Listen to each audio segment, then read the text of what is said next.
Primero que hay que hacer es configurar ciertos parámetros para poder integrarlos. Lo primero que hay que hacer es apagarlo, ponerlo en modo apagado, y luego vamos a ingresar a una programación para poner la dirección MAC, la velocidad baud rate y el protocolo de comunicación que vamos a estar usando en esta vez.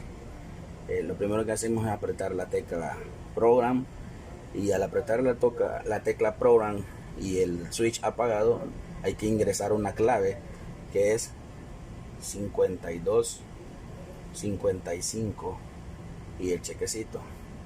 Una vez lo ingresamos, nos aparece aquí en la pantalla el modo de Building Autonomous System, y que dice que si queremos modificar la dirección, pues apretamos aquí el chequecito y la podemos modificar.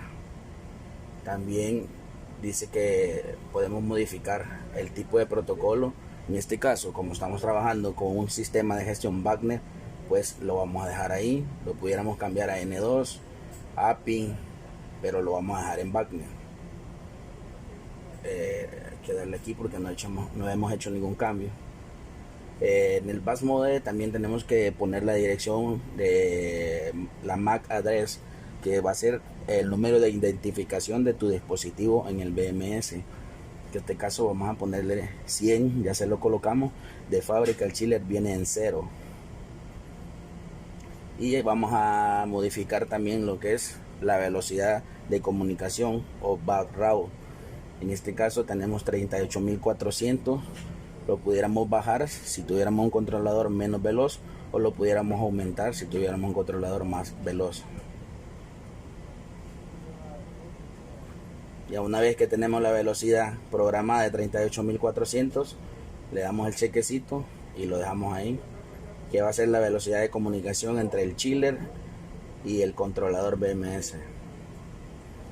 En este modo el P1 stop bit lo vamos a dejar en 1, y el bus mode protocolo 2 también lo vamos a dejar en API. Aquí ya no tenemos que tocar nada más, ya hemos configurado lo que teníamos que configurar, y le damos status. Ahora vamos a ir al BMS para ver si se jala la información y todo, y ya hemos configurado la integración de un chiller a un sistema de BMS.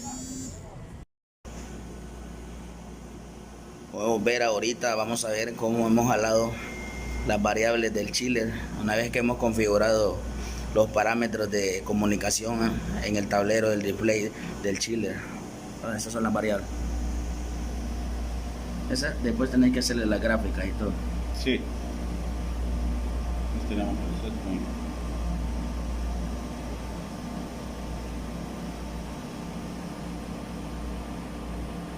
Este es el set point para por configurar la temperatura, subirlo o bajarlo. Sí. Está bien. Y aquí está la información de los dos sistemas. El estado, que están encendidos o están apagados. Todo, presión del aceite, sus códigos, todo. Ponerle uno de presión ahí ahorita.